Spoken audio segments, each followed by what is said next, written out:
Sport Fishing on the Fly is brought to you by Marriott and their high-performance fly fishing equipment.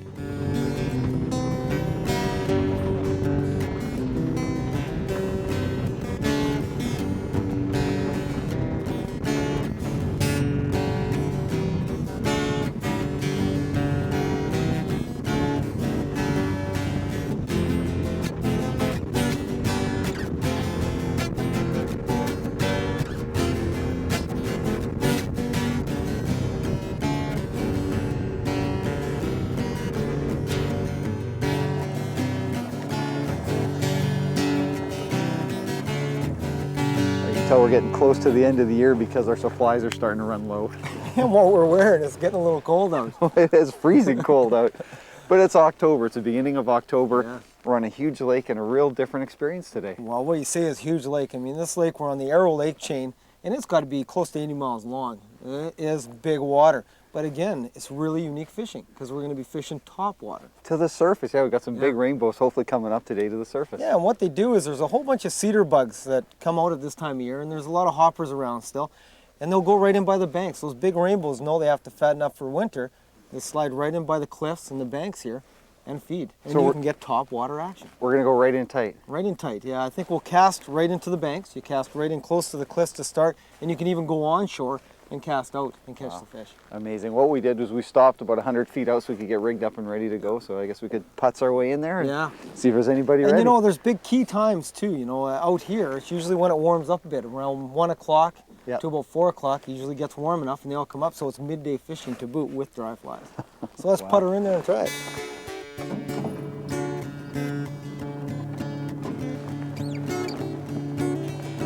Okay. I think the best place to start will be in that bay. Get right in the bay in there. Yeah. And then we'll drift with the wind. I think that's the best way of doing it too, as everybody knows, is you kind of go with the wind. You want to do a drift. You don't anchor up. We'll actually move in, get near the cliffs, and just drift with the wind and keep casting for shore.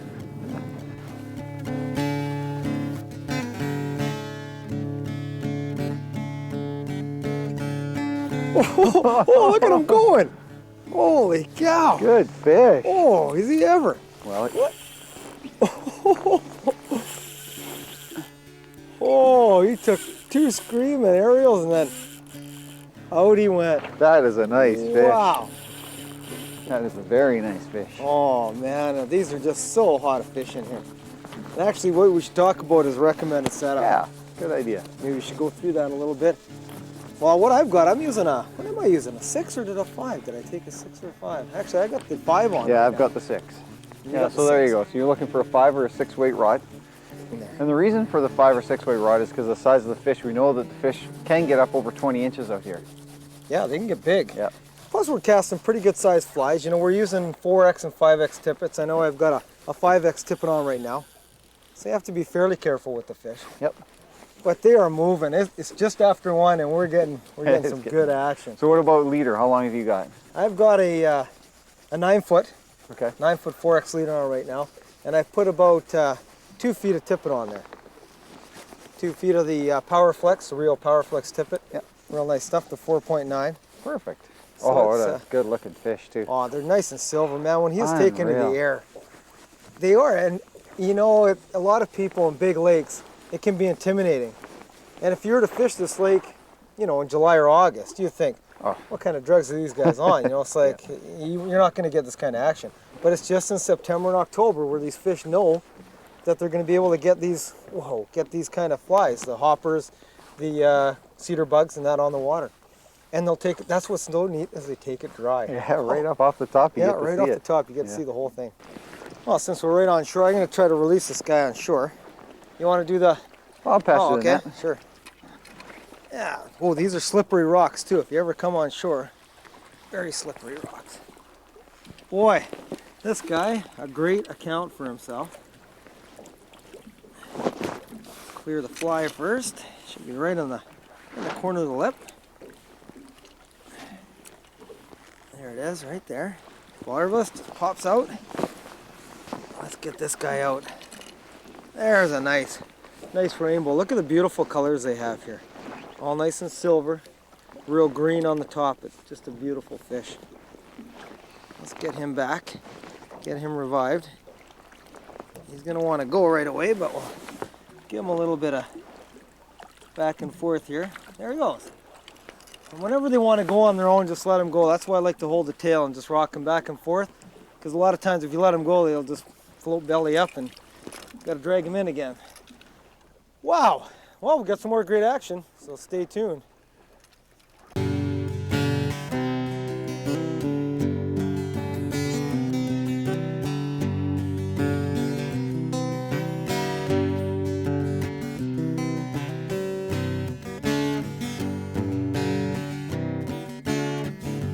Hey, Gary time out here. Wow, still going. Right on. Well, you know what happened? You just did the magic thing here. We ate. Yeah. You know, whenever fishing gets slow, well, Granny's notorious for this, but he usually grabs something out of the bag, so I did it this time. I went and grabbed a banana out of the bag, and right away, boom, fish on. Here, I'll get out of your way. Hilarious, you know, because in the Columbia River, that always happens. It gets slow. I go eat. Whenever I go to eat, he catches a fish. Oh, and he just got off. Oh, and he snapped you. Oh, he tragedy. Snapped you on the big hair. That was a nice fish. Was a good fish. Jeez, we haven't been able to show one yet. They seem to be, well, they're hammering the fly. We've had 4 nice ones on now, 4 dandies. Yeah. Well, that one, I mean, I don't know if anybody got to see the jumps, but that was good flight. That had to be about a 16, 17 inch Oh, fish. yeah, for sure. That yeah, was a something nice like that, fat yeah. one. Yeah, Right healthy there. too. Yeah. We've just snuggled into shore, and this is another great thing. We floated in through the bay, ended up on shore. You just leave the boat here, you cast into the wind, and just let it come in. We were over on the other side, just got too windy, so I thought, Yeah. well, we'll tuck around this side because there's less wind. Oh, and that was a nice one. Gee, we snapped off too. You know what? We're going to tie a fly on the bench, and it's called the MFB. Yeah, because it's big. It's big, yeah. You can get the name by that. It's Mike's FB fly. And it is. Mike Vaness, one of my relatives, he tied it up. Great little pattern, so stay tuned. We're going to go to the bench right now and tie that up for you. Yeah, sounds good. Flying in a tie today really comes into its own in the fall when the cedar bugs are flying around, falling in the water, and the trout are keying on them. Make sure you have these materials ready before you tie the fly.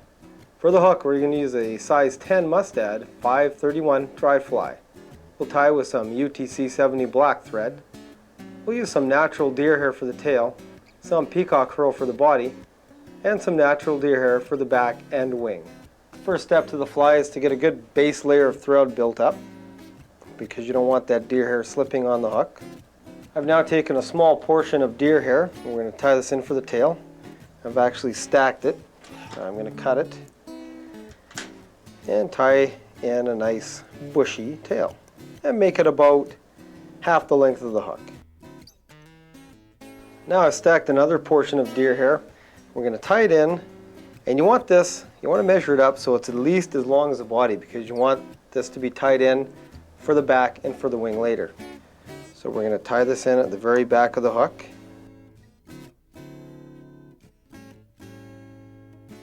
Now the big key to the MFB is making sure you take at least 6 strands of peacock herl.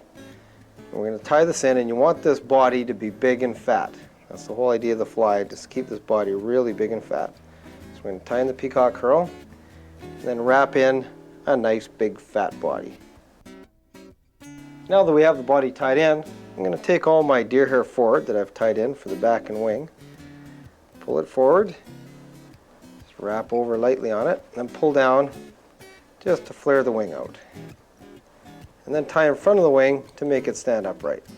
To finish the fly off, taking my whip finisher, and I'm just going to whip finish in front of the wing, behind the eyelet. And there it is, the finished MFB. And you know what? We'll leave it up to you to figure out what the MFB stands for.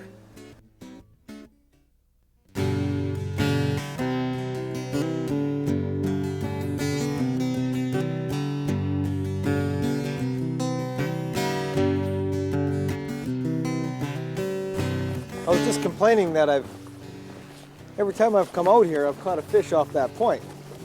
And I took a few casts and didn't catch one, but on about the 4th cast, You did. I got one. Oh, it goes in waves. It slows down for a little while, and so you eat. And that's what we just did. We just had lunch. Seems like Fishing we're always slow, eating eat. though, doesn't it? Well, yeah. Oh, another nice nice little rainbow. guy. Yeah. Okay, let's get this guy in the net. Again, a nice healthy bow. Well, you know what else we should talk about too is the conservation that they've done here. Because this is really turning back into a good fishery, and over the next few years, it's going to be fun to watch it really take off. The rainbows are starting to get bigger. You've seen today, we haven't landed one of the bigger guys yet. Hopefully we will. Yeah, But there are some nice sized rainbows in here. There's some good sized dollies in here.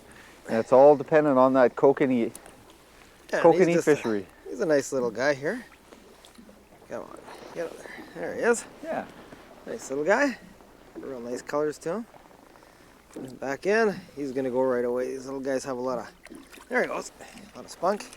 Yeah, and as you were saying exactly about the kokanee fishery, they started the fertilization like they did in Kootenai Lake. They started that a couple years back, and they noticed quite a bit of the spawning grounds have picked up. A huge amount, yeah, and that's the way they measured each year. They measure the spawning grounds and how many fish return each year. On the kokanee. The kokanee, yeah, it just gets more and more. Everything goes in order. You know, you've got the good things, all the little small stuff, plankton and that the kokanee feed on. Right. The rainbows feed on the kokanee fry, and as they get bigger, they get bigger. It's just the whole chain. Yeah, the whole system. So I think what we'll do is try to keep everybody updated as we advance. Maybe try to get a show done out here next year and the year after and see how it advances. Come back in the fall again and try it out. You know what would also be fun is when the kokanee are spawning, the big dollies sit at the mouths of the creeks too. So that might be an interesting show to do sometime too. Try to get one of those guys. Yeah. Well, there's still more fishing to do though.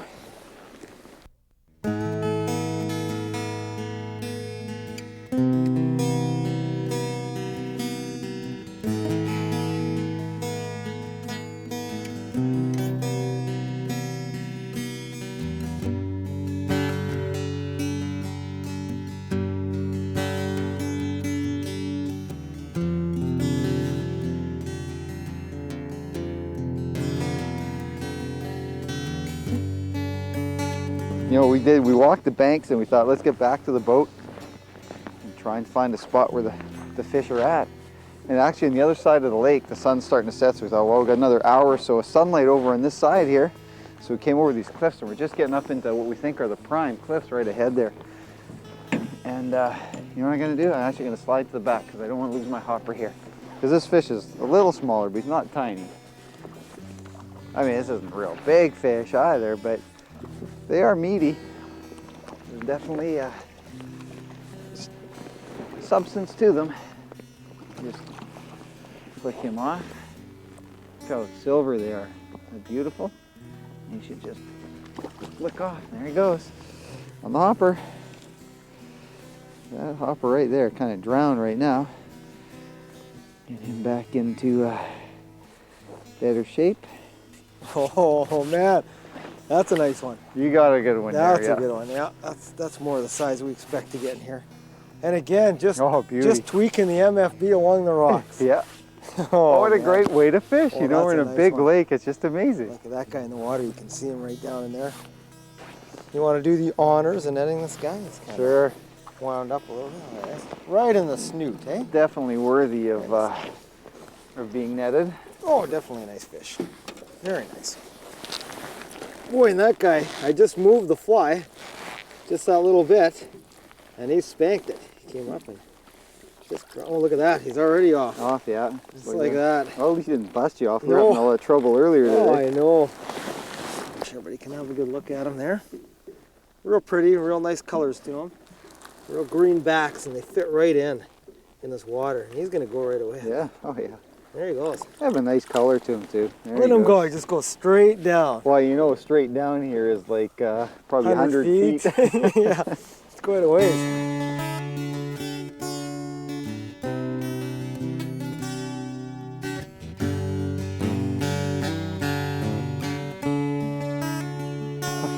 We saw him in there. We said this before. Oh, look at him shake. You gotta like the head shakers. We knew he was there. Yeah. We saw him rise and you picked him.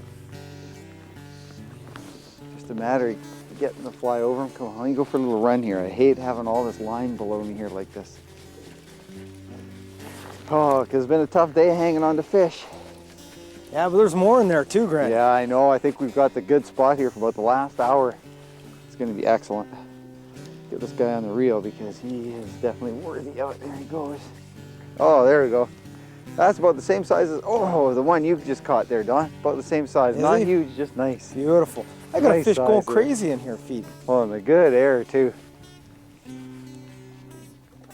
Oh, and there he goes. Just like that, too hard on him. Well, we got to see him. We got to see the nice jump there. He was a good size, not the huge one, probably the 15, 16 incher. They're working on the bank there. Don's hot onto one right now, so I think the action is going to be good here on in. Boy, you knew he was in there working too. He backed up for Unreal. 3 times. Oh, Well, you probably heard him in the last fish that I just caught like a minute ago. You could hear you in the background there. Oh, he came up again. Oh, he came up again. oh, he was just going crazy. And again, oh, there he is. And he's not huge, but he's nice. I mean, this is all dry fly for this size fish, and it's a beautiful size fish. They're not huge, but you have the potential for the huge one. That's the nice thing about it. Okay, he's pretty well ready. Everybody's had a good look at him. You can see my fly is right on his top lip. So without touching him, well, look at him whine too. I'm just gonna grab the fly, because it is barbless. And we're just gonna There we go, double header. pop on, and there he goes. Ah, double header too. Oh no, beautiful. All right, not a big one, just a nice size again. And you know what we're doing is, and what's important I think when you're hopper fishing like this is you gotta remember, take these off here, that the hoppers, they're coming down off of that bank up there. So some of them are falling like 30, 40 feet. So when they hit the water, they're making a noise.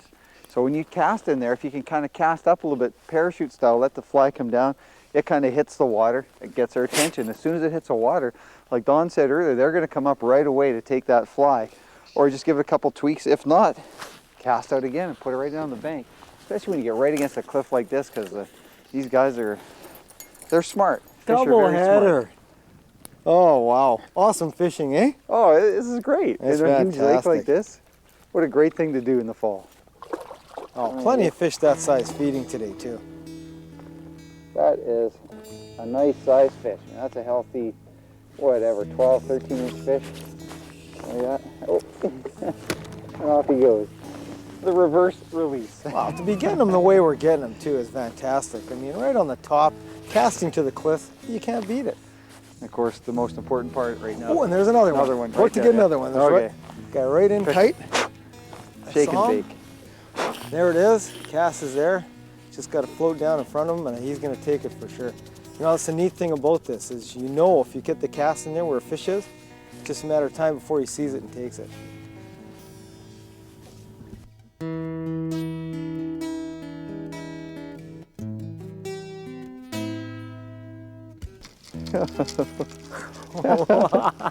That was hilarious, man. Did you ever go after Did he that? smoke Hopper? that? Yeah. Oh, wow. Again, right off the bank, just by nothing off the bank. And he came up after. He's been feeding on hoppers obviously for a while now because he's, oh, come back here. The way he went after that was hilarious. Like, this isn't the biggest one that we've had on today. This is, we've had some good fish on today. We just haven't been able to land. But it's just been an unreal day of fishing. You get out in a big lake like this. Oh, there's one boat coming down the lake right now. We've seen like 2 or 3 boats all day. Over however many miles of lake we've seen. Just amazing. Well, I'm gonna slide to the back here because it's way easier to land these guys on the back. Oh, that looks like a dandy. Boy, did he ever crush that, didn't he? He wanted it. He definitely Oh, that's a beauty. wanted that guy there. That's a nice fish. Long fish. Oh, yeah. He's over 18. Look at that. Beautiful. Isn't that a nice fish? Oh. I love the colors on the Look other. at dark green. Dark green, yeah. Just awesome. Get him back in the water here. I love the colors too. These beautiful colors on Oh it. yeah. That's nice straight down the side there. Yeah. Oh, he felt good. He did. Well, we went after that grasshopper. Oh. It was hilarious. Just popped it. Yeah. Yeah, there he goes. Ha ha ha! Well, you just gotta wait till they're ready.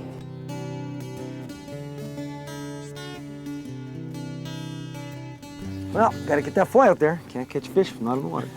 And it's still great out right now. Oh, it is. You know, the first time I heard about this was about 15 years ago. You told me you're coming up here. There's a bunch of you came up here to fish. Yeah, right. Come up here to play cards and have some fun. Well, it was the same idea when my father-in-law invited me up. They have this Vanessa family derby, and I thought, oh, sure, I'll go up there. Until he told me what lake it was on. Arrow Lakes, and we're gonna fly fish. I said, you're crazy. It's a huge body of water. You can't fly fish that until I got up here. And it's just incredible. We've had a great day of fishing all day long. And the fishery has been so enhanced over the years. It's gone through its peaks and valleys, and a few years ago went through a bad valley, and now it's back on its way up again. Well, hopefully. They're doing a real nice job up here. They're doing the fertilization program, and it's starting to work. I hope it is. Yeah. Yeah. Well, it should be good. And when you get a chance to come up here, make sure you take care. And conserve the waters. Doing a real nice job out here now, and it's starting to show. We're starting to see a little better rainbow fishery. And you know what else is so neat about it? We're the only two guys in an 80-mile lake that are fly fishing today. And that's the truth. It's got to be one of the most peaceful, serene, beautiful settings you could come to fly That's fishing. why I love it up here. Absolutely love it. See you next time. When we take you sport fishing on the fly. One more fish. One more fishy. Sport Fishing on the Fly is brought to you by Marriott and their high-performance fly fishing equipment. And by Outcast, makers of the Pack 800, the best pontoon boat. And by Rio's quality fly lines, leaders, and tippets.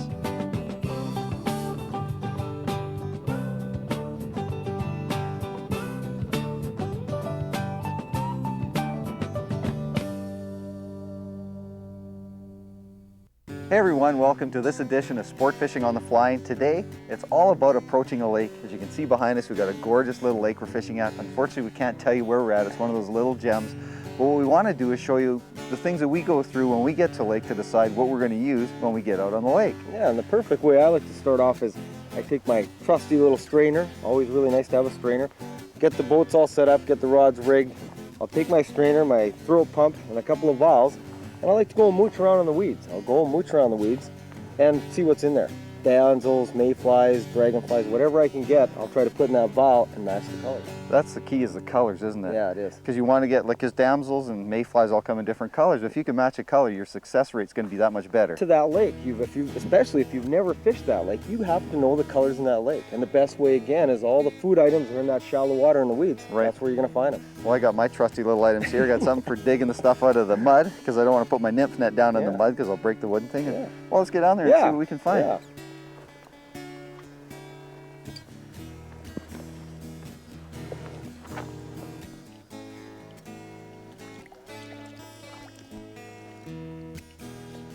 Predator. You know what I like to do too is get my feet in the mud. That's what this is for. You get your feet in the mud and you kind of stir it up. But you got to be quick, because some of these bugs move really fast, You know what moves really quick are dragonflies. If you see a dragon, you got to grab them fast because they can pull. There's a dragon. Oh yeah, there, look at that. Another mayfly there. Take your trusty little pump and put them in there. Get them in the vial. Fantastic. Oh, there's so much aquatic life here, it's amazing. Oh, wow.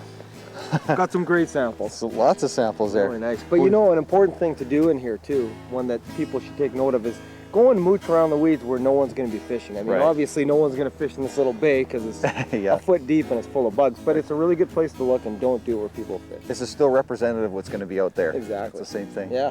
Well, we should go and... look at this one here. That guy's eating everybody. You got the big dragon in there, and he's eating. We got a big green darner dragon, and he's taking on this little Bulidae, this new little dragonfly. He's got him clamped right now. Yeah, he ate our mayfly. We got a damsel in there that's not going to last long. This guy's chowing everybody. We got some real nice other ones here. A lot of people call these the Gomphus dragons, but they're actually... Well, they're the clear ones, yeah. Yeah, Libellulidae. That's what their new term is. That was Brian Chan was telling me. What's important is you match get the a bug color. that size that's that color. That Yeah, looks and you like got the a dragon, chance. and that one's a really neat color too. It's got the green and the black on it. You know, another really good key is when there's damselflies out, is they crawl up the reeds, and you'll actually see the trailing shuck left behind from the damselfly on the reeds. So if you come to a lake, check out the reeds too. And you'll actually see the damsel drying his wings there for a good hour before he yeah, takes if off, they're too. actually hatching that day. So we got damsels in here. That might be a good thing to start with. We got the mayfly nymphs. I think mays are going to be good too. And pretty soon there's going to be nothing left in there because that dragon's going to have it all eaten. Oh, got a little baby boatman in there too. Little baby boatman, and plus you're going to get the chironomids. You're going to get a ton of chironomids out there, and that's always something that you're going to get out by throat sampling the fish. You're going to get a good idea what chironomids are hatching. Good. Well, so it should be a good day. Yeah, we got lots of patterns. Hopefully that's going to match that up. Yeah. We'll show you those when we're back in just a minute, so don't go away.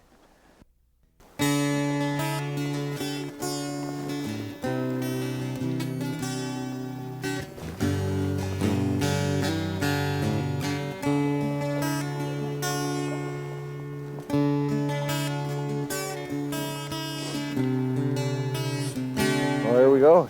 Windy out here today. What a day of fishing though. It's been tough. You know, we went through the whole setup at the beginning of what to look for and what not to look for and what to do. Well, what I got this guy on was a Chironomid. And we've been working hard with the mayflies and with the damsels because that's what we saw, and the dragonflies because that's what we saw. I got the long leader on, which of course you need to. It's typical Chironomid setup I got on right now. Probably in, well, I guess in 12 to 14 feet of water. And just trying to get it so it's a foot off the ground, and I did. So get the net ready. Yeah, but tell them the real story. What story? We were having our lunch, as always. That's the best part. Dawn comes over, and we're just all starting to chironomid fish. And chironomid is very conducive to eating, which is of course a good thing, right? Cast out there, and I'm reaching, I got the bag in the back there past him, and all of a sudden I can feel my rods going like this. He's yelling at me, "You got a fish on." So you always have to hold on to your rod when you're chironomid. Oh yeah, if I didn't have a hold of this, it would have been long gone. Okay, let's see if we can get this guy up here. Oh, it's a pretty fish. Yep. There we go. Now, it'd probably be a good idea to do a throat sample on that guy. I think this guy's big enough for that yet. And right on the corner of the lip. I'll hand you the pump there, and I'll even give you a nice little vial. There we go. Okay. Well, let's see what we got here. Nice, good fighting fish. So again, you get the water out, get it wet. Oh, guess what? We didn't get the throat sample. We got nothing. And you didn't get to see the fish either, did you? That's kind of too bad. He slipped away. But it's been a tough day of fishing so far, but the good thing is they're starting to come on to chironomids. It's just a matter, like we were noticing earlier, the fish were just kind of cruising, but they weren't actively feeding. They looked, what did you say? You had a good word for it. Happy fish are feeding fish, and when the fish aren't happy, they just don't feed.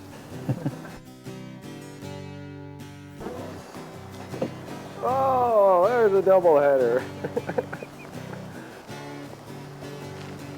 Wow, I popped this guy on the snow cone. What do you think, Granny? Good one for the bench? You bet, yeah. Seeing a lot of different varieties of it, so it'll be interesting to see how you tie it on the bench. Yeah. Because it might be a little different than what I got on here. All right, well, just a little guy, but still a decent fish. Now, obviously, this fish is so small that you wouldn't dare throw pump him because he is so small, and there's just slipped out of his mouth. And he is just a little baby, but still, he fought nicely. Let's hold him up for everybody. Quick light. There he is, just a little guy. Nice, brilliant colors, though. He wants to go. Let him go. What I'll do is I'll give you a good shot of the snow cone I have on right here. That's the fly we're using. Nice little chironomid pattern. And here he is here. The reason they called him a snow cone is because the body's built and tapered like a snow cone. Has a real thin butt and goes up to a nice white head, just like an ice cream cone. So what I think we'll do right now is we're going to go to the bench, and I'll tie you up my version of the snow cone. Hi everyone, and welcome to the bench. Well, today we're going to tie you up the snow cone. Now the snow cone is a chironomid pattern, and it works exceptionally well when the black chironomids are emerging. Make sure you have these materials ready before you tie the fly. For the hook, we're going to use a TMC 2312 size 12. We'll use some UTC 70 black thread, a 3/32 seconds white bead, some Night Glow or white superfloss for the rib, some black furry foam for the body, and some black furry foam for the thorax.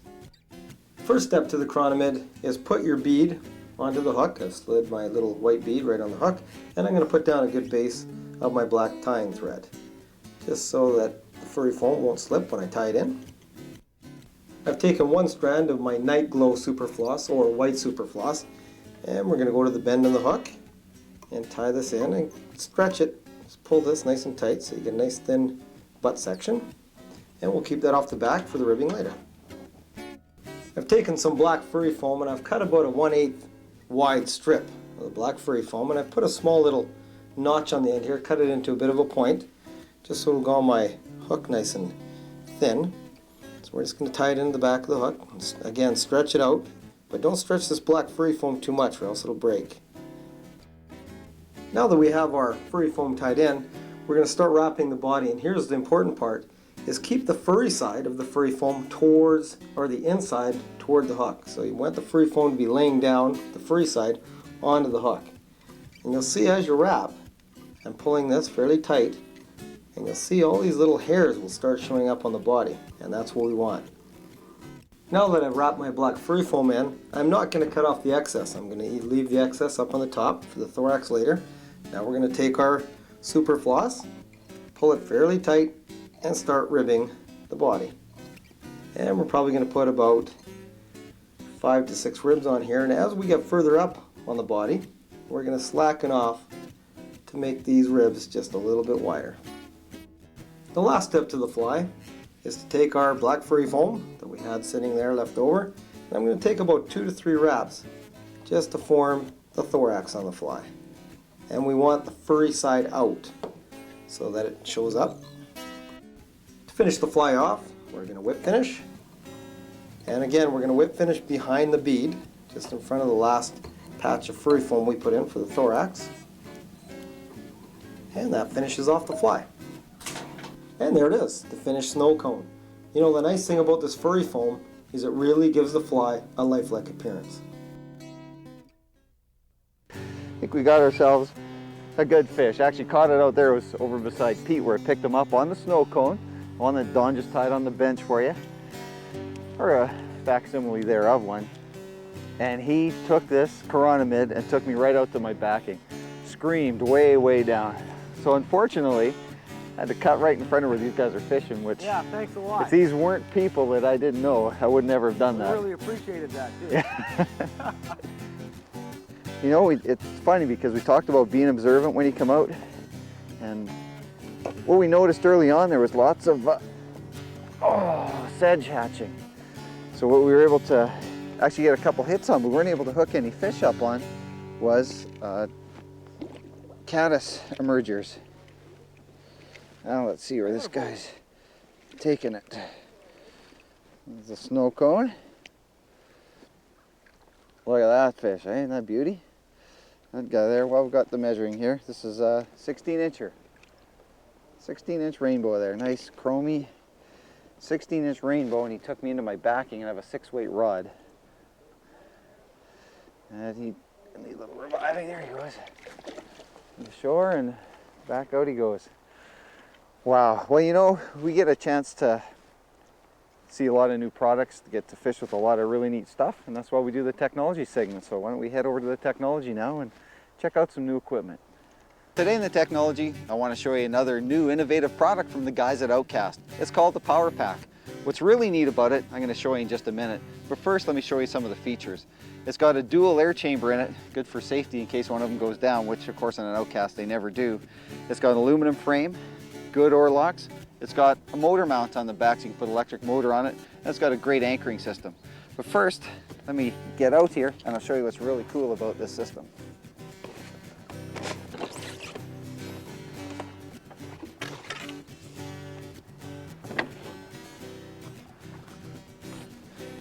Okay, the oars away, grab my rod. What's really neat about this, it's got a 4-inch styrofoam floor on it, so you're ready to fish. You have to stand up, pick your fish, and away you go. Another great new product from the guys at Outcast.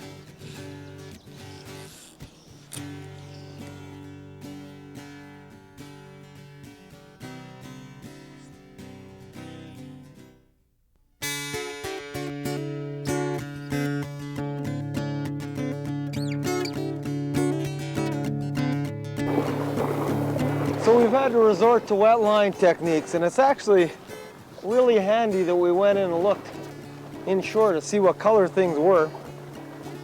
Oh, this is a nice fish. But you know what I got this guy on?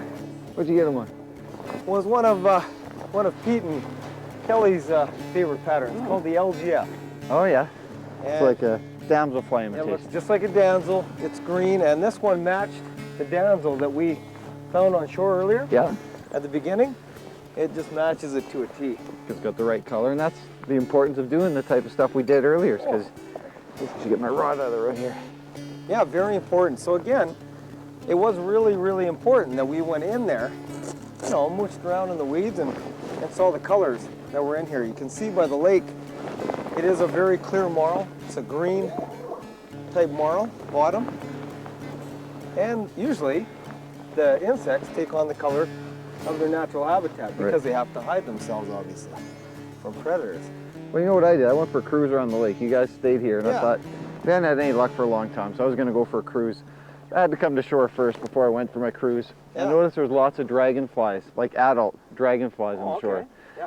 And we looked at one earlier. We got the darner and those little ones, the ones I can't pronounce. The big darner and the little Yeah. I can't, yeah, those ones. But anyway, A a really good pattern for trolling around is a halfback, because a halfback can be a dragonfly. Yes. It's about the size of the darner, and I actually picked up about a 17-incher down at the end of the lake. We're too far away from camera. It's a little guy there, little LGF, and that's a nice fish. So what I'm going to do is I'm going to take a throat sample of this guy, He's big enough to throat sample. and I'm going to see what he's been feeding on. Yeah. Because he did take the LGF, which is a damsel imitation. So let me just get a sample here. Yeah, here's the right way to do it. Not the way I did it or tried earlier. Get the pump nice and wet. Make sure there's no water left in it. Got that part right. Turn the fish upside down This is what I messed up on. and just insert it till it stops, and then slowly Oh, look pull at it the out. amount of food he's got He's there. just chock He's full been of chowing, food. yeah. He's been chowing. So what we'll do, show everybody. Yeah, it's a nice fish. He's a nice fish, yeah. Yeah, he's a decent size. Decent fat, fought real good. Yeah. But you know, in this lake, there's some really, really big fish. Well, really that's large. why we wanted to come here, but also to mainly talk about how we approach a lake. Yeah. Well, there you go. Yeah, Look at that. dragonfly. There's a big dragon in there right now. There's a chewed up damsel, some cronies, a whole bunch of small little green chironomids. Yeah. Just a ton of them. No, I'm gonna. But big patterns. There's a nice big crony right there. Yeah. Big brown. Big. That's why the snow cones worked earlier. Yeah. Yeah. Big That just brown. shows you, and that Wow. tells it all right there. Oh. Wow. Well, we were kicking over here because I had a fish on the halfback. He got off halfway back, and we had a double header there for a second. Gee. Well, the crazy thing is right now, I'm not sure what they're doing. I'm going to show you the setup and everything we have right now. But like Grant was saying, he was kicking back. You had a nice fish on, Yeah. and you got him on the halfback. Yeah. And it was slow. I was stripping slow because things seemed to have slowed down, or I thought they had. So I was stripping quite slow. What I was doing was kicking back to get over here to talk, and bang, this guy had at a real high speed, like really high speed. What we're using today, I've got a Marriott 5-weight rod here, because the fish aren't really big in this section. Right. So 5-weight rod's able to handle it. Got our nice Marriott Seymour reels with Your 5-weight? weight forward. Yeah. Aqualux line, which is made by Rio. It's a real nice clear intermediate sink line. On the end of that, I've probably put how much there? 3 feet? Oh, a little more than that, probably about 4? 5. Yeah. About 5? Yeah, that's about what I 5 got too. feet of fluorocarbon tippet.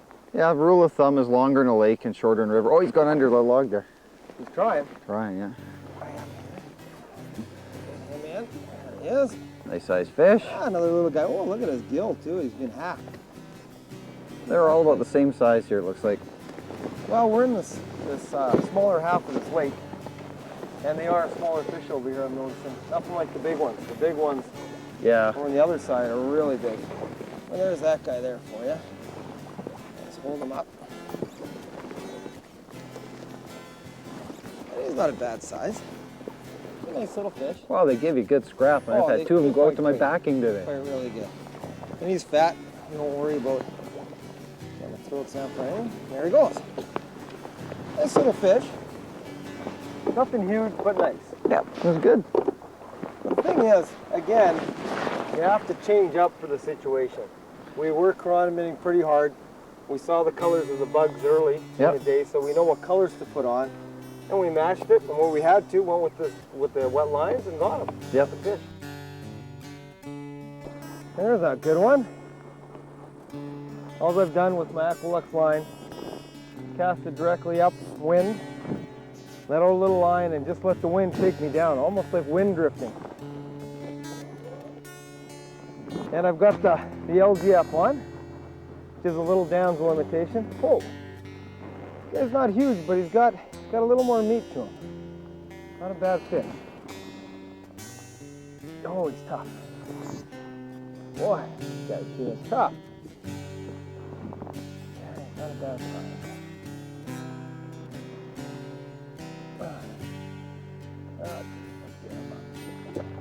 Okay. Oh, now that's a better fish. That's a little better size. Get the LG up out of there. Oh, the top lip. Oh, that is a nice size. Now that's a little better.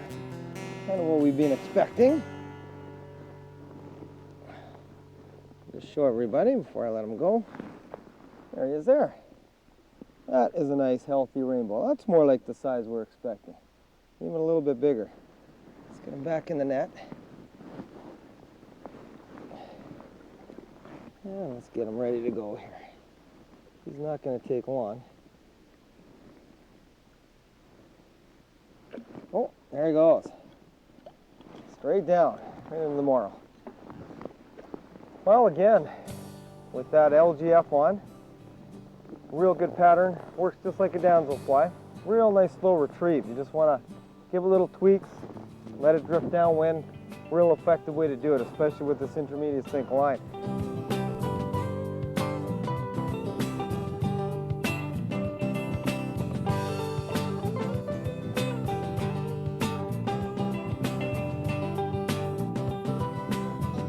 Sport Fishing on the Fly is brought to you by Marriott and their high-performance fly fishing equipment.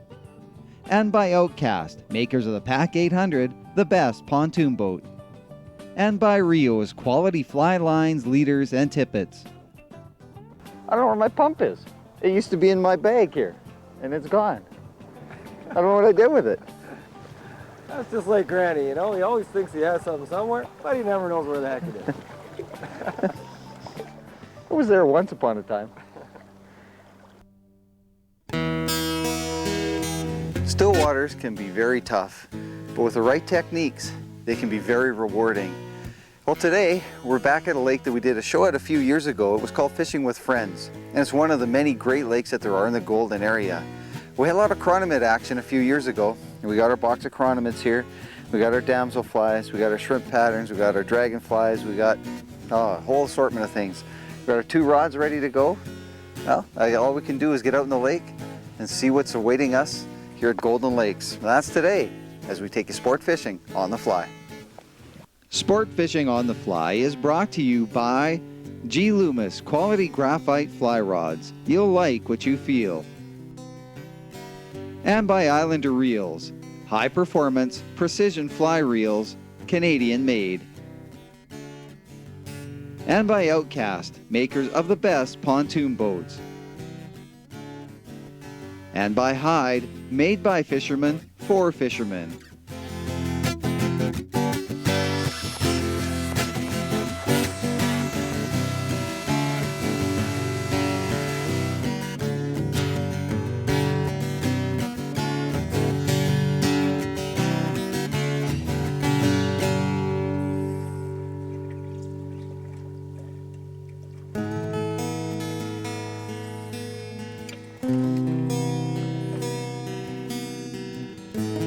All right, oh, this is a decent fish. What we found is we got out here and we were working the shoals. A lot of fish moving on the shoals, some of the spawners, but a lot of silver fish.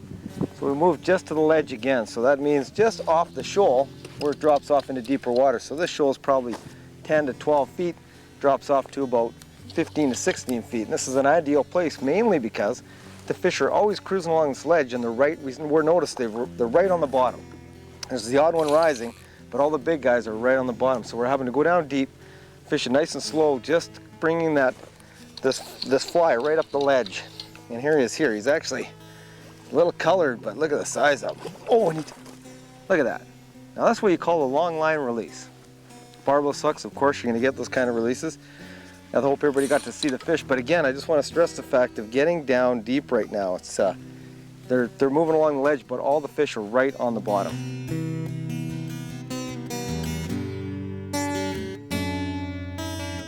Oh, gotta go. Whoa, this guy just pounded it too, trying to get into my. There we go. Oh, still got a little bit of life left in him. So again, just working the ledge. Got the Dragonfly imitations just on. And all we're doing is casting out into probably 20 to 25 feet of water, letting our fly line sink right down, and just working the fly back right up the ledge. And the fish are just sitting there, just cruising along that 15-foot depth right on the ledge and feeding. And the big thing we noticed when we came out is all the fish were right on the bottom. And it's something to remember. You'll see the odd fish boiling out here, but there's no chironomids hatching, there's the odd mayfly, there's nothing really around. And they were shrimping right on the bottom, so you got two choices. You go shrimping in the shallows, or you go and work something a little deeper off the ledge where all the fish are cruising right now. So we've elected for the second route, going a little deeper, working the ledge, and we're having a little bit of luck. It's actually, you know, you take a cast, you might not get a hit. Next cast, you're going to get a hit or a fish, so it's pretty steady. It's quite good. Let's see if we can get this guy in and show everybody. Real nice healthy fish in here. Oh, what a great lake. And the big key here is get to the bottom. You know, whatever it takes. I've got an intermediate sink and I'm allowing it to sink down.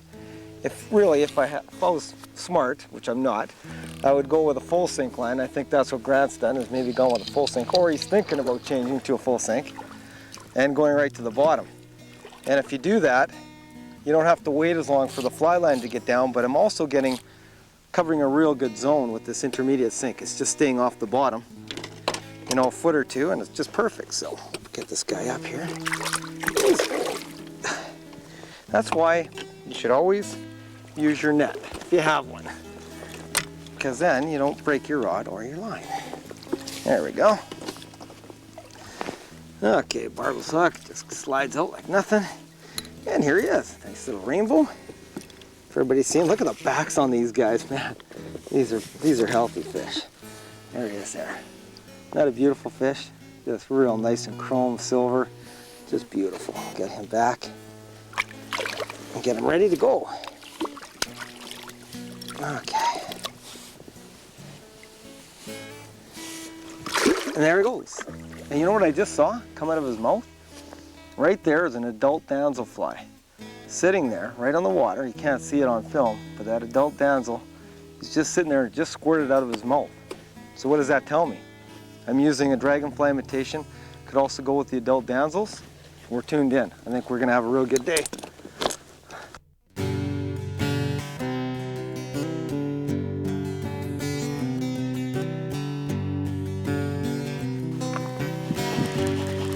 Always a little trick here to get back on the reel. I want to show everybody this little trick. Use one finger. I use my middle finger to hold the line that's actually putting the tension on the rod, on the fish. And then I use my last finger, the very last one, to loop around and bring the line up. That way you can spool it up nice and you get caught up on your reel. A little trick that people should really take advantage of. So this guy's a nice small one, but what we're going to do is this guy is big enough for a throat sample. And we haven't really done a throat sample yet today. So what we're going to do is take a small throat sample and see what he's been feeding on. Make sure it's all, your hands are wet. Turn the fish upside down. Again, make sure all the water's out of the pump. Depress it, slowly go in just till you feel the tightening right there. And throat sample. And then let go of the fish. And there he goes. Doesn't harm at all. So let's go and have a quick look and see what we have in the throat sample. A small little chironomid, probably about a size 24, so you won't see me casting that out. And about size 30 shrimp, very, very tiny. So really not keying on anything right now, and we've seen quite a few damsels moving. So maybe a little later on, we'll start picking up on some damsels. But right now they're short striking, so probably a good time to go for a break and have a little lunch.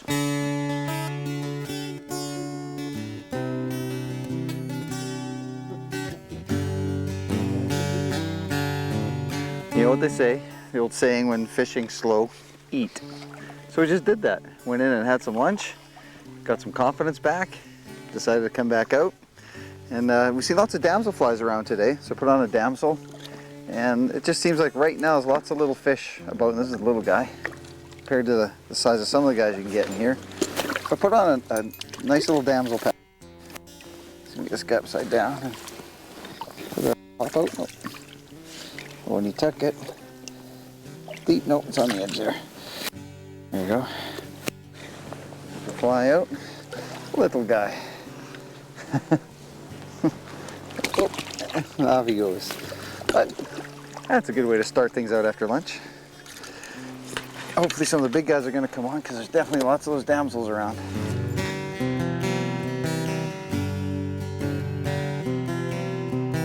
Well, I'll get this guy in here. He's just a small one, so we just cut real quick right to the chase. But now we're going to show you what we've been using all day. If you can see in his mouth, I'll slide him over to the camera a little bit. You can see the fish, and you can see that funny looking little fly in the fish's mouth there. I don't know if you can see it, but he's right there. And he's... Now what we call this here, let me just undo this guy. Whoa, he's right in the lip. Just, unhook him, give him a little toss. And there he goes. And here it is, pattern of the day. And now this is a pattern that the English, Scottish, all the Europeans use it over there. Dale brought it back from the Worlds, and Paul Mariner knows quite a bit about it. It's called the English booby. Now how I've tied it is actually to imitate a dragon damsel type pattern. It's got the marabou in the back, the green body, and of course, the key ingredient, the booby eyes. So it's actually called the booby. And we're going to tie it up on the bench. So let's go to the bench, tie up the booby. The English are known to be some of the best lake fishermen in the world. And when my brother came back from the World Fly Fishing Championships, he brought us back an English booby. This fly turns out to be a great dragon and damsel imitation. Make sure you have these materials ready before you tie the fly. We'll use a Mustad R72 size 8 to tie with. We'll use some 8/0 olive thread, some round foam balls for the eyes, some bait maker mesh for the eye holders, some dubbed olive marabou as the body. For the rib, we'll use some medium copper wire and some olive marabou for the tail. The first step to the fly is to take some olive marabou, make it the length of the hook, and then take it back and tie it in for the tail. Now that the tail is tied in, I'm going to take some medium copper wire and we'll tie it at the back, and this will be used for the ribbing a little later. The ribbing's now tied in. I'm going to take a green marabou feather, and what I'm going to do is dub in a body. Now what I'm going to do is pick off the marabou off the feather and wrap it in and dub it onto my thread. And again, keep it fairly thin. The bodies of most damsels are fairly thin, and we'll make it a little thicker towards the head end. But just keep dubbing it on your thread, and once your body's dubbed on, we're going to wrap it forward to form a body. And make sure you only dub the body up and leave quite a bit of room for your eyes, probably about ½ inch. Now we're going to take our medium copper wire and make about 4 to 5 turns up just to rib the body. I've now finished tying in the ribbing, and what I'm going to do is take a couple of foam eyes, foam round eyeballs, and I'm going to put it in my mesh material. And all you want to do is make sure you wrap it good in the mesh, make sure the eyes are totally covered in the mesh, and tie it on right near your eyelet. Tie on the mesh material, cut the mesh material off, and now wrap in between. Do figure eights to separate the eyes into two nice big bulging eyes. The last step in the fly now is to take some more green marabou and dub in a nice thick amount on your line, and we're going to wrap in between the eyeballs just to form a nice head on the fly. And again, keep it fairly thick. We want this to be nice and full around the eyes. To finish the fly off, I'm going to take my whip finisher and whip finish the thread right around the eyelet. Cut off your thread, and then what I'm going to do is actually take a dubbing picker and just pick out a bit of the dubbing in the body and right near the eyes, just to give it that lifelike look. And there you have it, the finished English booby. You know, the one thing that sets this fly apart from other flies are the eyes. They not only give the fly lifelike movement, but they also act as an attractor.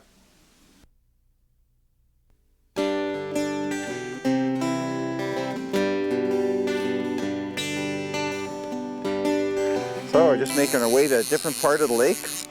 The wind's changed directions. We've been fishing up there, and we did well earlier, and now we want to see what it's like at the other end of the lake.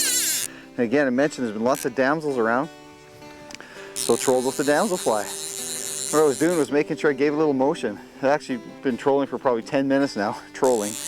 And what I was doing was actually just shaking the end of my rod tip, just trying to give it a little bit of action. With that marabou body, it undulates real nicely like a damselfly does, and this guy picked it up. Not huge, but again, put the bend in the rod. I'm using a 9-foot 6-weight rod because there are some very big fish in here, and we've been using some bigger flies. Look how fat this guy is. Boy, they give you a great fight. I think I got some muscle to him. Get the net ready. Now we just got to get the fish ready.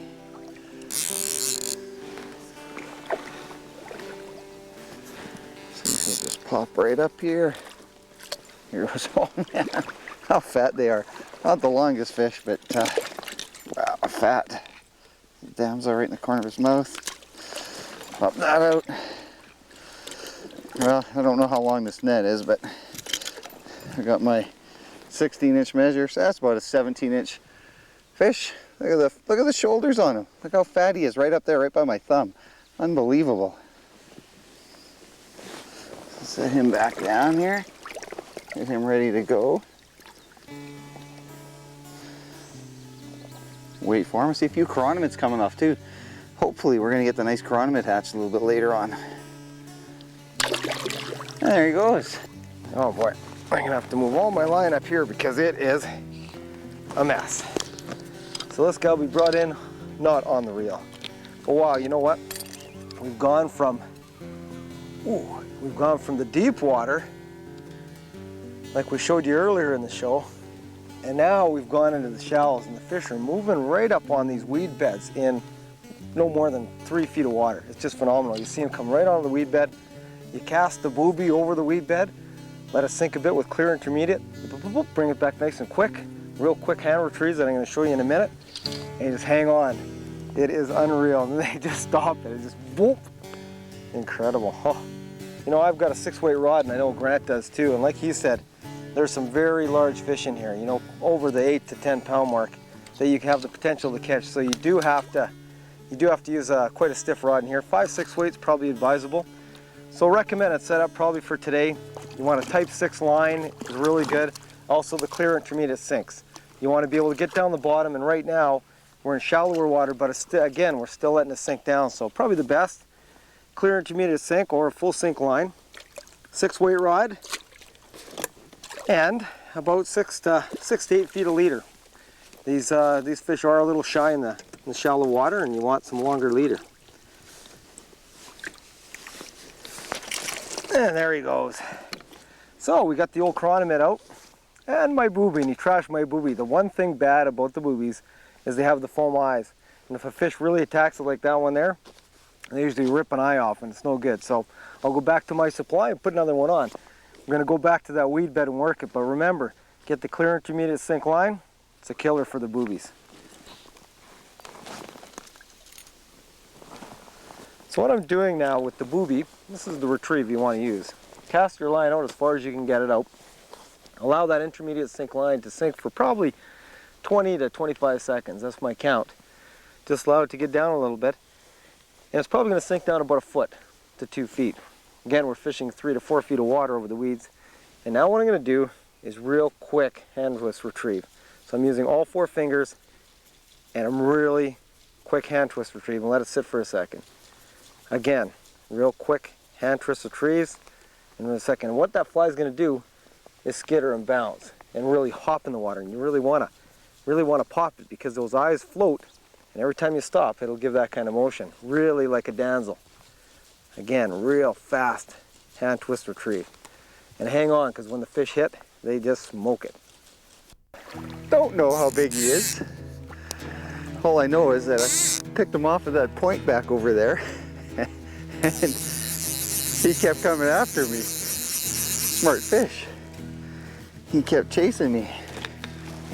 Right on. Well, let's get this guy in here.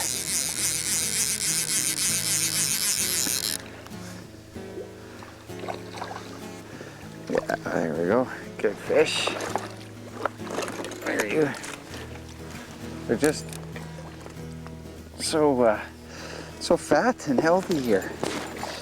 Fly right on the corner lip. Just pop it out, clear it. This guy's gonna be ready to go just about right away, I think. Oh, the snub nose. He got a snub nose. And off he goes. That's one of the funniest looking fish I think I've... Oh no.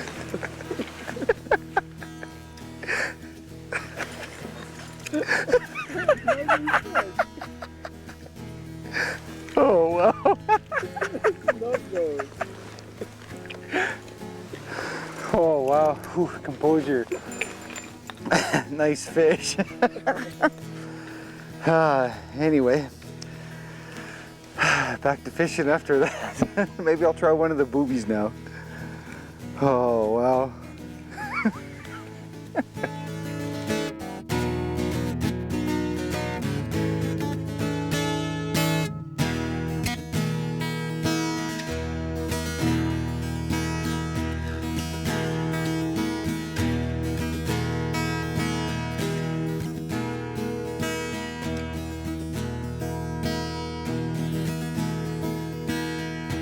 Well, I hope you enjoyed today's show. We had a chance to show you a few different techniques and different ways to catch fish, and just kind of progress throughout the day. It did, and I think a real important thing is to have that wet line technique in your arsenal. You know, we tend to chironomid fish a lot when we're in the lake, Right. but it really pays to get down off the shoal sometimes and get deep.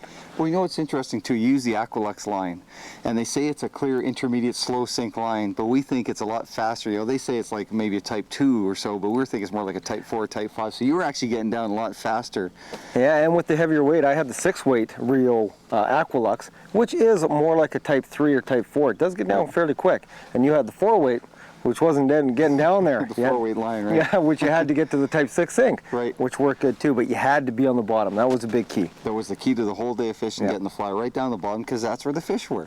Got to be in front of the fish, or you're not going to catch them. So it pays to be observant. Yeah, I think for that's sure. what the bottom line is. Yeah. Whenever you go anywhere, it pays to be observant. And you know, we're fortunate. We do have a lot of tools in our arsenal Oh. that we get to pull out and Oh, use. yeah. But we get to show you, so you get to build it up as well. That's right. When you get a chance to come out, though, make sure you take care. And Conserve Water's done a great job up in this area here in the Golden. It's beautiful. It's awesome. See you next time. When we take you sport fishing on the fly. Sport Fishing on the Fly is brought to you by G. Loomis Quality Graphite Fly Rods. You'll like what you feel. And by Islander Reels. High performance, precision fly reels, Canadian made. And by Outcast, makers of the best pontoon boats. And by Hyde, made by fishermen for fishermen. And by these other fine sponsors.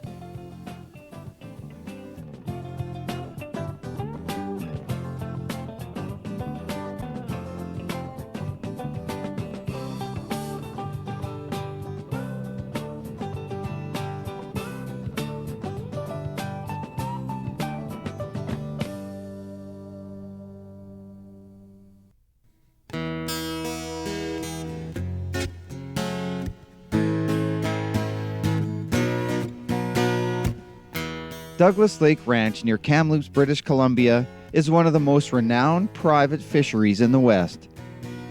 Trophy rainbows are the prize that anglers are after, and as in many lakes here, chironomids comprise a large portion of a fish's diet. Don has some dryline chironomiding techniques that he will share with you as we search Mini Lake for a video of our trophy. dry line chironomiding techniques for trophy size rainbows. That's today as Streamlines proudly presents Sport Fishing on the Fly.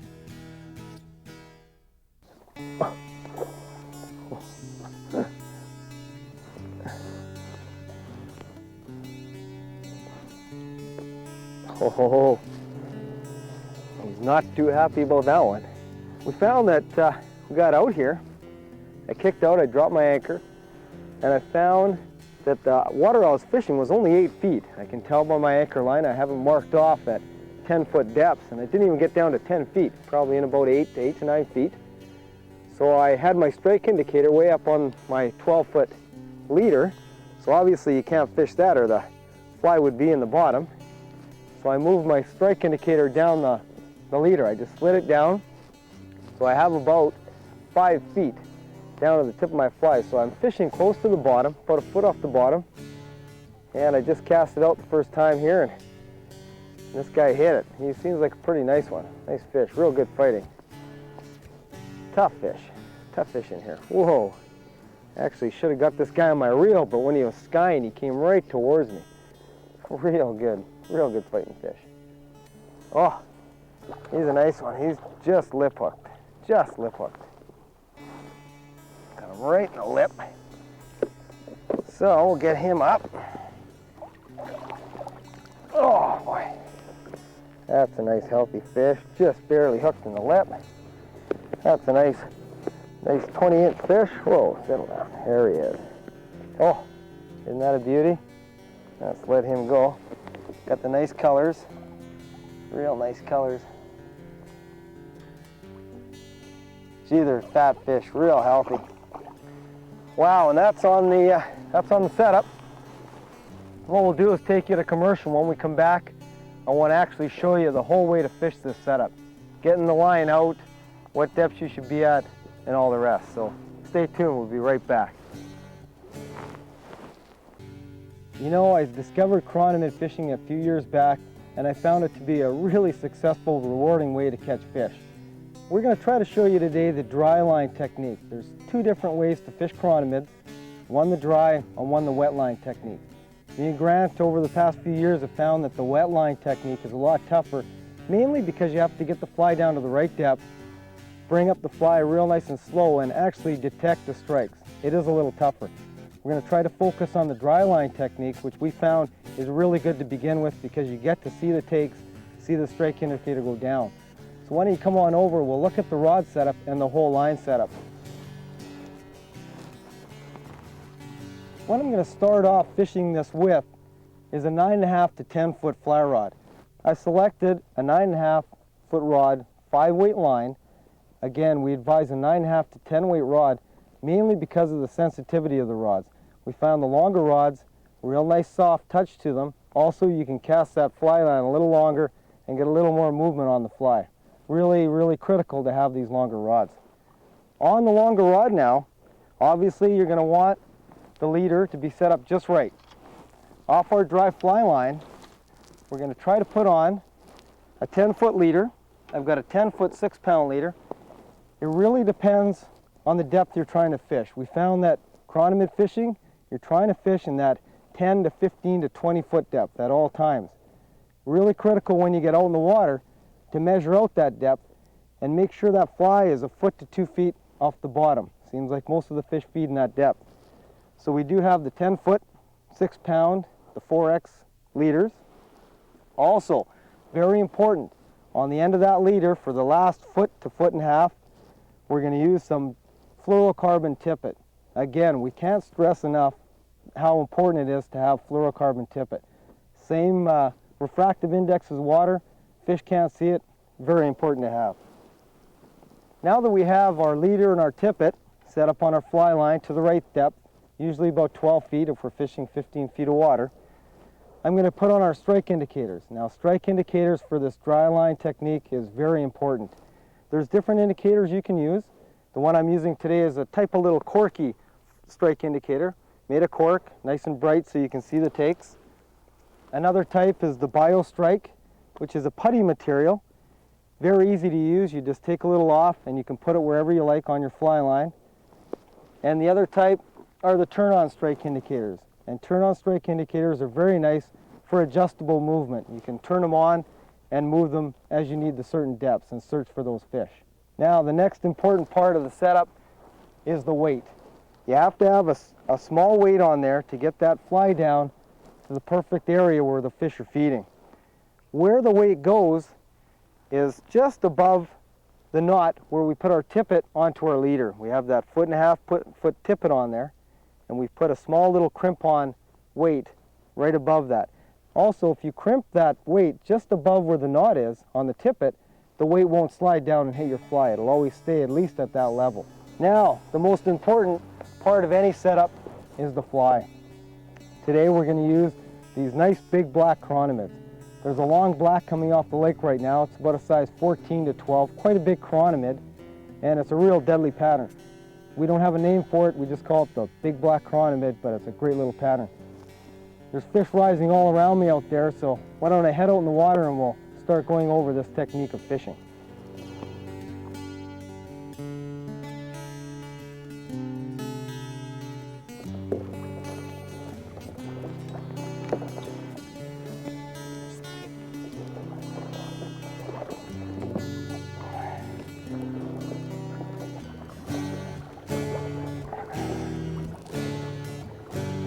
Well, I've just come out, kicked out onto the water here. Now what I'm looking for are nice shoal areas. I found one right here. What I mean by a shoal area is something that's about, 8 feet, 6 feet, and drops off to a nice 15 to 20 foot depth. The fish really like to sit off the shoals and pick off the nymphs and the chironomids as they hatch in that 10 feet of water. So I think I found a nice little area. First thing I'm going to do is anchor up. I found the area I want to fish. The wind is at my back. Critical point to have the wind at your back when you're chironomiding. You can always cast your line straight out.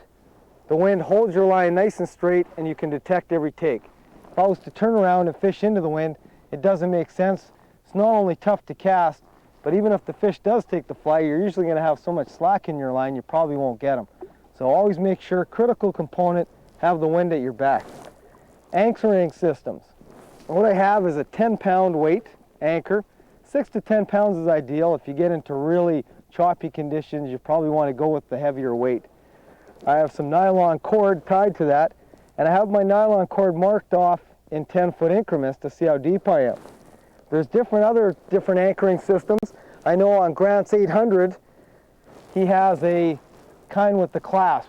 You just pop the little clasp at the back, it drops the anchor, just like you would see on drift boats and rivers. Real easy system, great to use.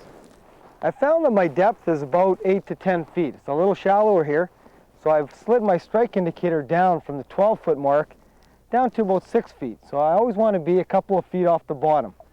Get that chironomid just rising off the bottom. As I said earlier, really important to have that wind at your back. As you can see, when I cast this line out, it keeps everything nice and straight. The line stays straight. I'm very in tune with the fly. Anything that picks up that fly, I'll be able to set. Another really important fact that you want to do in your chironomid fishing, keep the your rod tip right in the water if you have to. Keep it real close to the water. If you keep it high like this, you're not going to be able to set the hook good and you won't be able to feel the strikes. Keep your line nice and straight and tight and your rod tip low. Then when the fish takes, you'll be able to set the hook real easy and get a real nice full set. Another key component when you're fishing chironomids is now that I have my line nice and straight, wind is at the back of me, my line is nice and taut, is the retrieve.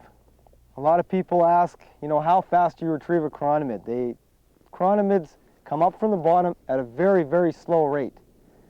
These bigger black chironomids we're fishing today can wiggle a little faster. They probably come up in little half-inch increments, but very slowly, and then they wait for a while. So how we mimic this on our retrieve is I do little figure eights.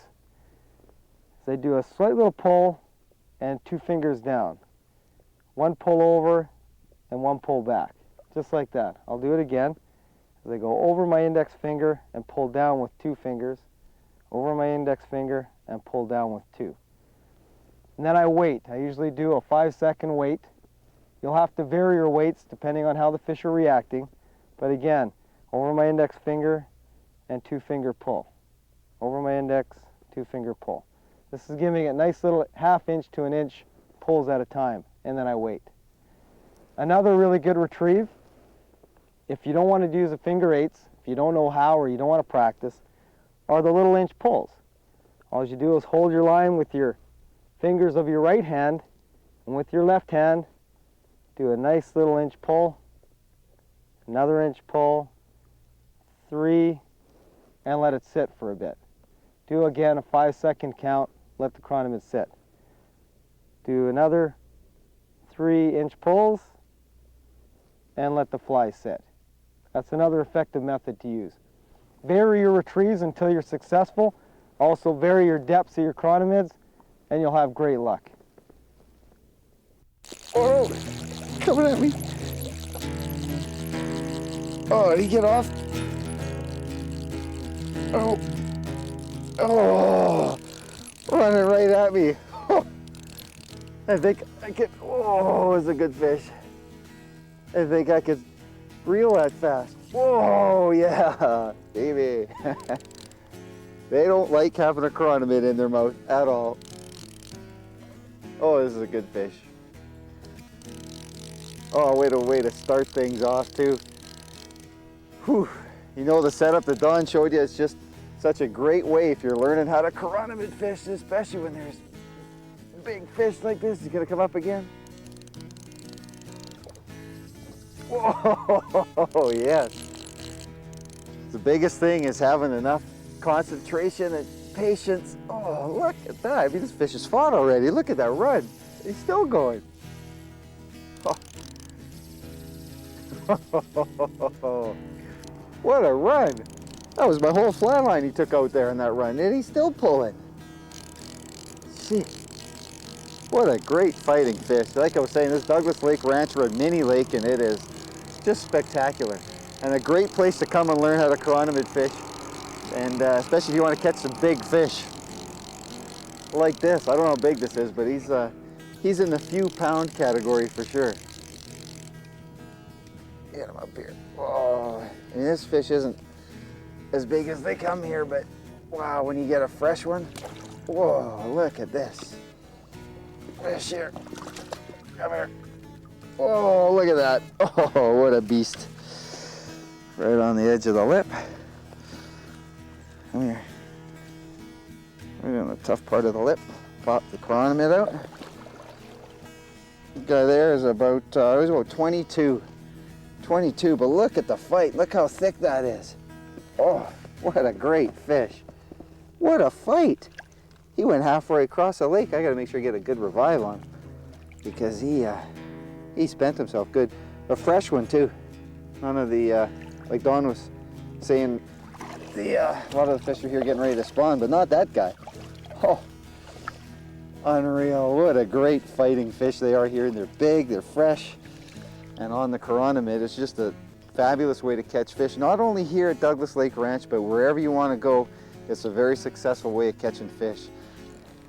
Oh, oh, man, oh, oh. He is going crazy, tail walking. What an awesome fish. Wow, that's the thing about these Kamloops rainbows, especially hooking them on a Chironomid. Whenever you hook a fish up on a Chironomid, it seems like the first thing they do is take to the air. And that's 2 hookups that they've just absolutely skied. What a great way to fish. Chironomid fishing, very, very effective. And you know one thing you have to have when you Chironomid fish? Critical to have patience and concentration.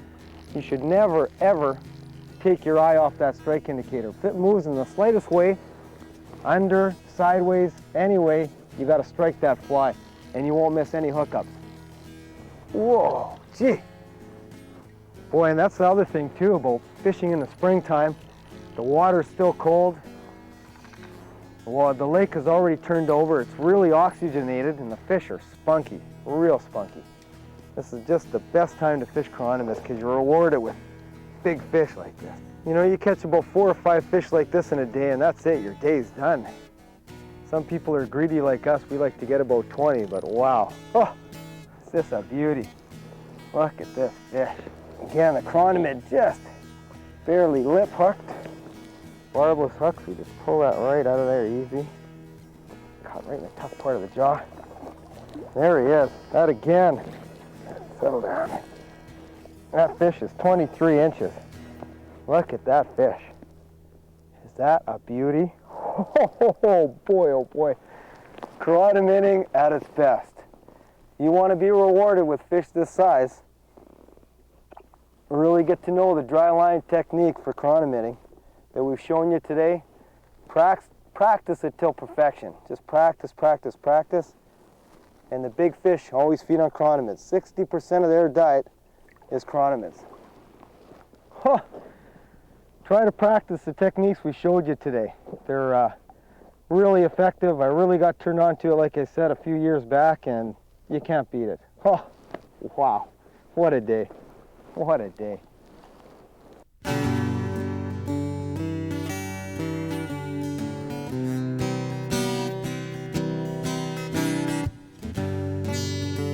Today on the cast, we're going to learn how to do a reach mend. A reach mend is where we actually push all the line above the fly and helps us get a better drift over the water and the trout. Let's have a look at that and see how that looks. Basically, it's a straight line cast, and you're going to move your hand upstream of the cast. Watch how I do this. Cast and reach the line upstream. What that does is that moves all that fly line above the fly, makes for a better drift in current seams. Let's try that one more time. Cast and reach. Now, one mistake a lot of people do when they're learning this cast and this little technique is they like to take the tip of the rod and go and move the tip. That won't work with this. What you have to do is think about moving the whole rod up, just like that. Makes for a perfect drift. Excellent technique for faster water seams where you're trying to get into a tricky little corner and pick up those big fish. Why don't you give that a try, work on that technique a little bit. We'll do it one more time. Reach. Work on that. I'm sure you're going to catch more fish. I'm Kelly Latch for On the Cast.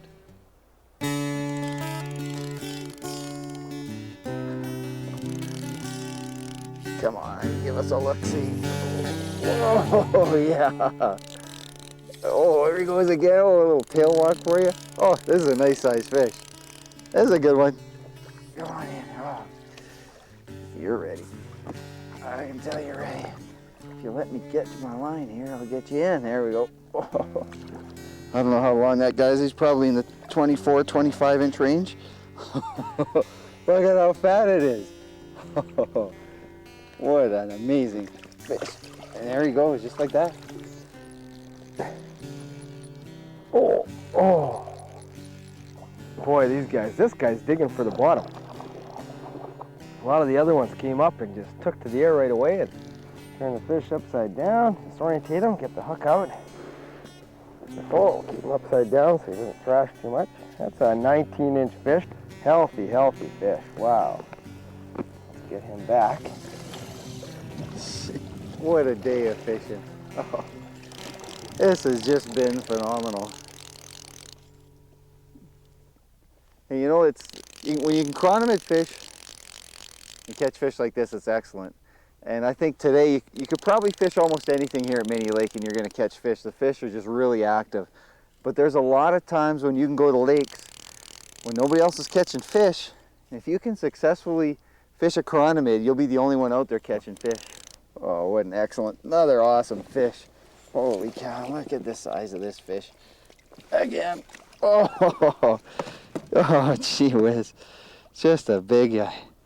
You gotta like that. A little chironomid there. Give him a little measure. Oh, this guy's he's in the 22-inch range again. Look at how fat that fish is. Hey? Oh, man. Fat, pretty, big. Whenever you're ready. Oh, there he goes. Oh, wow. What a day of fishing. You know, chironomid fishing is excellent, and if you have the patience to learn it and to take a couple of years actually to learn it really well, you can enjoy fish like that very successfully. It's been great. I'd like to pass along a big thanks to everybody here at Douglas Lake Ranch for allowing us to come and film our Chironomid show at Mini Lake and catch some of these beautiful rainbows that they have here. When you're in the wild, make sure you take care, conserve our waters, and we'll see you next time when we take you sport fishing on the fly. Sport Fishing on the Fly is brought to you by Scott, makers of high-performance fly rods, and by Outcast Sporting Gear,